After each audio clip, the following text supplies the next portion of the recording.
नमस्कार। आई हम एकटा संस्मरण लऽ कऽ उपस्थित छी।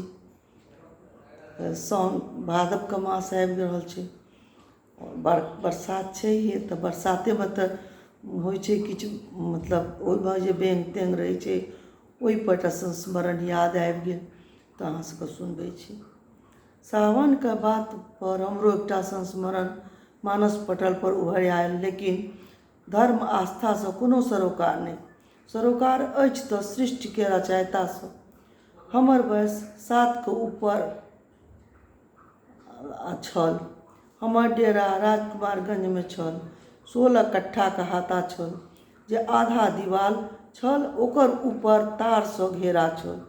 हाताके बाहर नाला बनल छल, जे आन दिन सुखायल रहैत छल आ बरसातमे पानि भरल रहैत छल।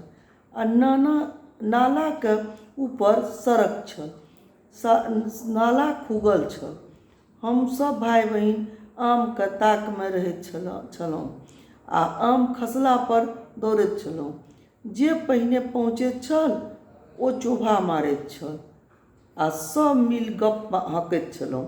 मुदा हमरा ओहिसँ कोनो सरोकार नहि छल।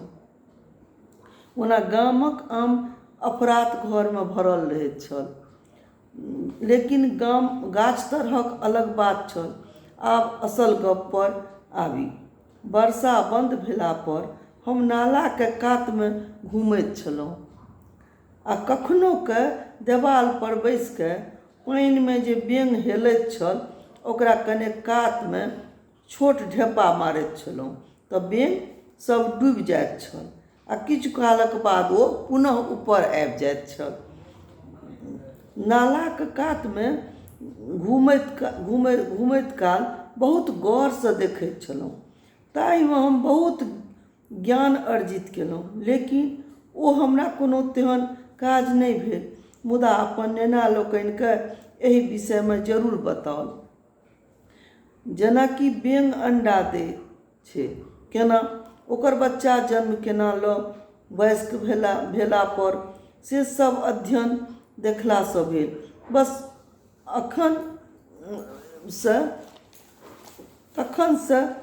अखन धरि जेनाकि घासके काते काते बेंग सब एना के लम्बा लम्बा छोट छोट दाना सरसोसँ छोट दाना ओकर अंडा होइ छलै।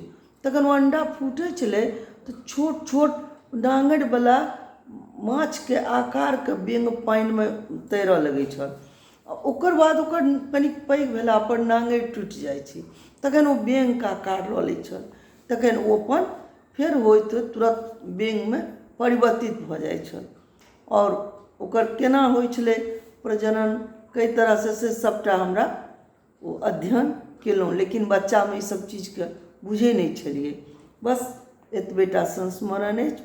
जय मिथिला, जय मैथिली।